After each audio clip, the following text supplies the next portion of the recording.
मैं अभय कारसुलकर हेल्थ से रिलेटेड इस चैनल में आपका स्वागत करता हूं। और आज हम जो इन्फॉर्मेशन के बारे में बात करेंगे वो हमारे हेल्थ से रिलेटेड है, जैसा कि आप जानते हैं।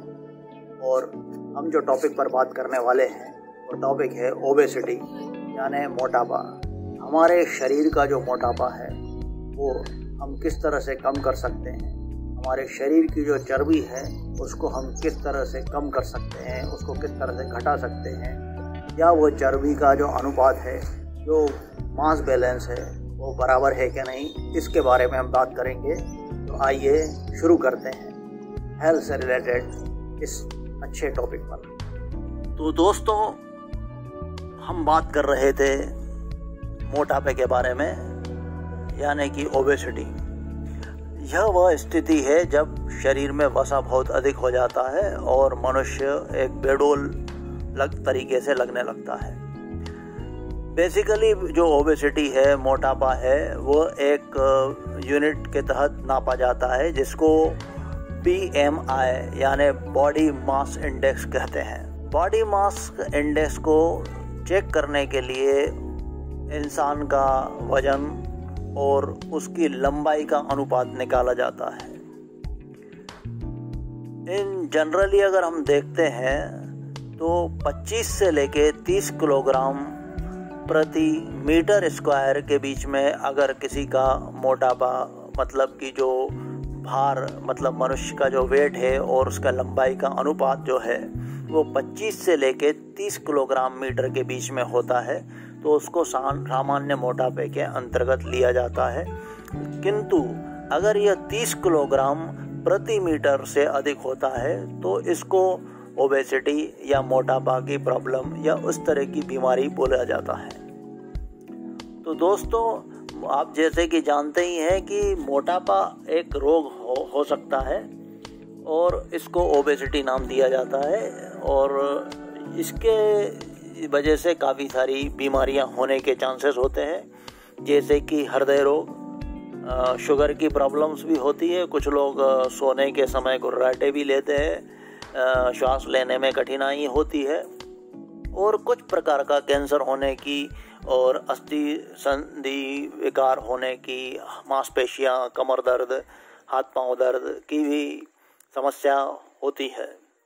तो मोटापे का प्रमुख कारण अधिकतर देखा गया है कि लोग अधिक मात्रा में कैलोरी खाद्य पदार्थों का सेवन करते हैं और व्यायाम की कमी होती है। तो ये सब चीज़ें जो हैं ये ओबेसिटी और मोटापे का कारण बनती है। तो आइए फिर हम जानते हैं कि ऐसे क्या कारण हैं जो ओबेसिटी मतलब मोटापा हमारा बढ़ाते हैं, और फिर इसके बाद मैं आपको यह भी बताऊंगा कि ऐसे कौन से पदार्थ हैं या ऐसे कौन से खाद्य पदार्थ हैं जिनको हम हमारे भोजन में शामिल करें, जिससे कि हम मोटापा और ओबेसिटी से आपको निजात मिल सकता है, आप उससे बचे रह सकते हैं या आपका मोटापा कम हो सकता है। तो आइए दोस्तों जानते हैं कि सबसे पहले हम जानेंगे कि क्या कारण है जिसके कारण मोटापा हो सकता है। तो मोटापा जो है वो शरीर का वजन बढ़ाता है। शरीर के सेवन में मतलब जो मोटापा और शरीर का वजन बढ़ना, आप जितना खाना जो खाते हैं और उससे जो आपको ऊर्जा प्राप्त होती है, वह ऊर्जा आप कितनी ऊर्जा ले रहे हैं और उसको कितना व्यय कर रहे हैं, इस पर निर्भर करता है। तो इसके बीच में अगर संतुलन अगर बिगड़ जाएगा, मतलब आपने कितनी ऊर्जा ली है और कितनी ऊर्जा व्यय की है, तो आपको मोटापा की समस्या हो सकती है। अधिक चर्बी युक्त आहार का सेवन भी मोटापे का कारण बन सकता है। शारीरिक क्रियाकलाप मतलब एक्सरसाइज अगर आपने नहीं की है या प्रॉपर एक्सरसाइज नहीं कर रहे हैं, आप शारीरिक क्रियाकलाप कम कर रहे हैं, तो यह भी मोटापा का कारण हो सकता है। व्यायाम करना बहुत ही आवश्यक है इसके लिए। जो लोग व्यायाम नहीं करते हैं और बहुत ही आलसी तरीके का जीवन यापन करते हैं, तो उनको भी मोटापा होने के कारण हो सकते हैं। ठीक है। और एक और जो देखा गया है, हार्मोनल चेंज के कारण भी मोटापा होता है। जैसे कि मनुष्य बाल्यकाल से वयस्क अवस्था में, युवा अवस्था में आता है, फिर और बढ़ता है, तो उसमें जो हार्मोनल चेंजेस होते हैं उससे भी मोटापा होता है। तीसरा हमने देखा है कि हाइपोथायराइडिज्म के कारण भी होता है, जो थायराइड ग्रंथि के कारण भी कुछ लोगों को मोटापा आता है। इसके लिए आपको मेडिकल और जो डॉक्टर की सलाह लेना बहुत ही आवश्यक है। मोटापा होने के कारण यह भी देखा गया है कि बहुत ज़्यादा शुगर का इंटेक, मीठे चीज़ों का, खाद्य पदार्थों का सेवन भी मोटापा को निमंत्रण देता है।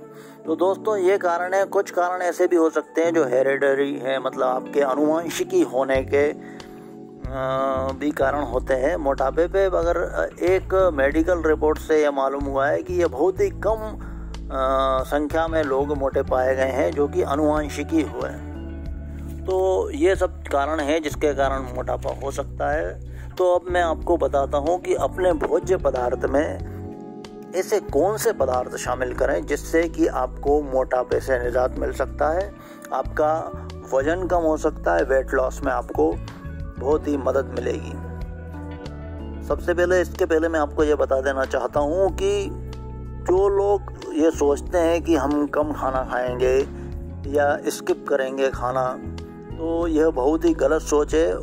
कम खाना खाने से आपका मोटापे पे असर होने के चांसेस बहुत ही कम है और इससे आपको कमजोरी आ सकती है।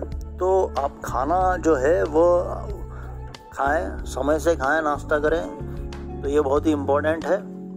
और बट आपको देखने वाली चीज़ है कि आपको खाने में क्या खाना है, कितना खाना है और किस तरह से खाना है, किस किस समय पे खाना है, वो इम्पोर्टेंट है। तो आइए दोस्तों, आप अपने खाने में कौन सी चीज़ शामिल कर सकते हैं इस पर बात करेंगे।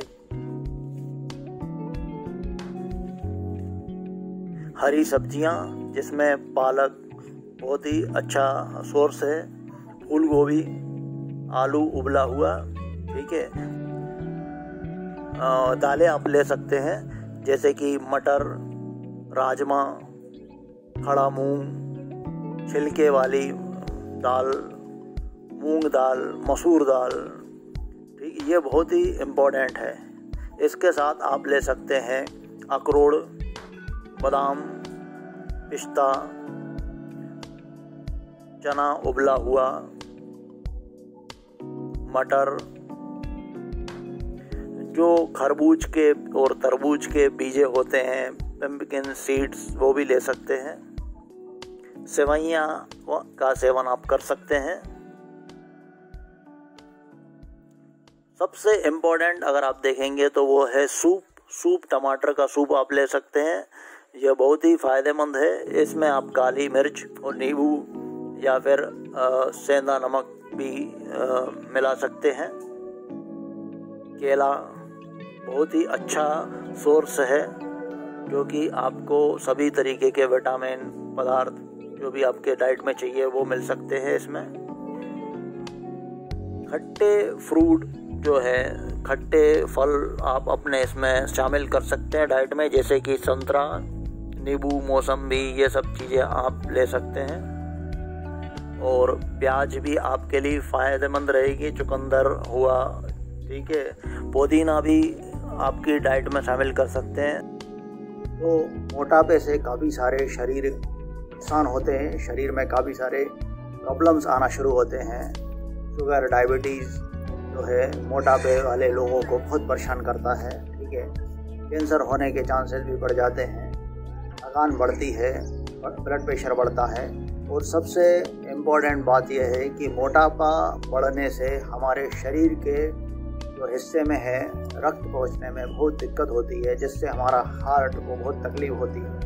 तो हमको मोटापा कम करने के लिए ये सभी उपायों का अच्छी तरीके से एक नियोजनित तरह से उपाय करना चाहिए और इसको अपने रोज़मर्रा के जीवन में शामिल करना चाहिए। उम्मीद करता हूँ दोस्तों कि आपको यह इन्फॉर्मेशन पसंद आई होगी और आपके लिए बहुत ही बेनिफिशियल रहेगी। तो आप स्वस्थ रहिए, मस्त रहिए और अच्छे बने रहिए। इसी उम्मीद के साथ विदाई लेते हैं। और फिर एक नए अच्छे टॉपिक के बात करेंगे। तब तक के लिए थैंक यू।